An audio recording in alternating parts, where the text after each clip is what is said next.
There's a specific kind of stuck that happens to homeowners with a dated kitchen. You don't want to list it looking like this, but you don't want to spend $60,000 fixing it either, so you do neither. And you just keep living in a house when you're ready to do something different. Most sellers think they have two choices, either remodel it or don't sell. Here's what changes all of that. A full kitchen remodel typically costs somewhere between $40,000 and $80,000, and in many cases, you won't get anywhere close to all of that money back when you sell your house. That math rarely works, which is why you shouldn't be choosing between gut the kitchen and don't list the house. There's a much shorter and a much cheaper list of updates that buyers actually respond to, and a full remodel isn't one of them. A few weeks ago, I was walking through a home with a client before we listed her house for sale, and she pointed out some mildew staining in the grout at the bottom of her shower. And she asked me if she needed to retile it, and I told her absolutely not. The problem with replacing just one section of tile is that new tile almost never matches the old tile perfectly. So what started out as one small cosmetic issue could suddenly make the whole shower look patched together. Instead, I recommended removing the old caulk and replacing it with fresh lines. It costs less than $10 at Home Depot. The shower looks brand new. She avoided spending thousands of dollars solving a problem that really only needed 10 minutes and a tube of caulk. Today, buyers have choices, which means they're comparing homes instead of settling for whatever they can get. The good news is that most of these things they're comparing are surprisingly inexpensive to fix. And here's what surprises people. The kitchen usually isn't where you should spend your money first. And hey, if you need help or have questions about your home, feel free to send me a text. This is my cell phone number. I'm happy to help. So let's walk through where your money actually makes a difference, starting with the least expensive improvements that have the biggest impact, then working up from there. By the end, you'll know exactly what deserves your budget and, just as importantly, what doesn't. Number one, deep clean. This costs almost nothing besides time, and it's one of the most overlooked steps before listing a home. And I'm not talking about wiping down the counters. I'm talking about cleaning the windows inside and out, baseboards, blinds, grout, ceiling fans, light switches, the inside of cabinets, the refrigerator, the closets, the garage, everything. Here's why. Buyers are doing a background check on your house. They can't see inside the walls, so they're using everything that they can see to guess at everything they can't. Dirty grout makes them wonder what else hasn't been maintained, and those dusty ceiling fans make them assume that routine upkeep has been ignored.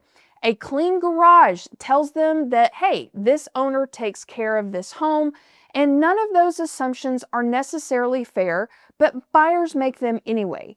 A spotless home immediately feels well cared for before they've read one disclosure or seen an inspection report. And don't overlook the odors. Pet smells, mildew, or funky refrigerator all create an impression before buyers have finished walking through your home. Once that first impression is made, it's difficult to overcome. If you are only spending money on one thing before you list, spend it on paint.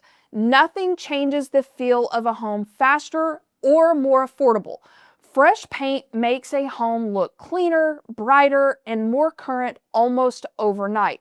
And here's the thing, you don't need trendy colors. You need a color that appeals to the widest range of buyers.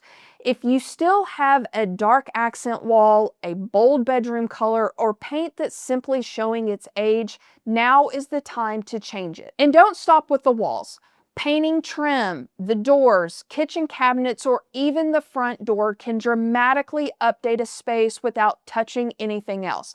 In fact, painting kitchen cabinets and adding new hardware often transforms the room for a fraction of what a remodel would cost.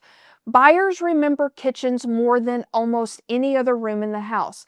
A kitchen that feels bright and updated goes a really long way, even if nothing structural has changed. Lighting is another update that costs very little but completely changes how a home feels. Older builder-grade fixtures and dim bulbs instantly date a house, but don't make the mistake of replacing everything with those bright white or daylight bulbs. Those can make a freshly painted home feel cold and sterile instead of warm and inviting. Instead, use warm white LED bulbs throughout the house and keep the color temperature consistent from room to room. One warm room followed by one bright blue room make both spaces feel off. If your budget allows, update a few of the most noticeable fixtures, especially in the entryway and kitchen. And before every showing or a photo shoot, open every blind and curtain. Natural light still beats any light fixture you can buy, and that's completely free. Hardware is one of the easiest weekend projects on the list. Cabinet pulls, doorknobs, faucet, towel bars, none of these are expensive, but together they make a home feel noticeably more current. Consistency matters more than chasing trends. A house with 3 different metal finishes feels pieced together and dated, even when everything is in good condition. Pick one finish and carry it throughout the home where it makes sense. It's a simple change that helps the entire house feel more cohesive and intentional. This is one that gets overlooked all the time: closets and storage. Buyers open every closet, every cabinet, and every pantry. They're not being nosy, they're just trying to figure out whether the house has enough storage for their own life. If a closet is packed from floor to ceiling, it doesn't look like it has plenty of storage. It looks like it's already full. Before you list, aim to remove about half of what's in every closet and cabinet. Box it up, donate it, or put it in storage for a few weeks. The goal is simple. When buyers open the door, you want them thinking there's plenty of room, not wondering whether all of their belongings will fit. Once you're finished with that, edit your rooms. Now, walk through your house with fresh eyes and ask yourself what's making each room feel smaller or darker than it really is. Oversized furniture, heavy curtains, too much decor, too many family photos. This isn't about making your home feel empty. It's about making it easier for buyers to imagine themselves living there instead of feeling like they're walking through someone else's house. Sometimes removing one piece of furniture makes a room feel bigger than adding thousands of dollars worth of updates. Think minimalist here. Let's talk about curb appeal. Buyers start forming an opinion the minute they drive up to your house. The good news is you don't need expensive landscaping project to make a great first impression. Mow the lawn, edge the sidewalks, spread fresh mulch, update the house numbers if they're faded or they're falling down, paint the front door if it needs it. And if you live here in Georgia, you'll understand this. Don't forget the gutters. Pine needles and debris build up quickly, and gutters packed full of pine straw are something buyers and inspectors notice right away. It's a small detail, but it sends a message how the home has been maintained.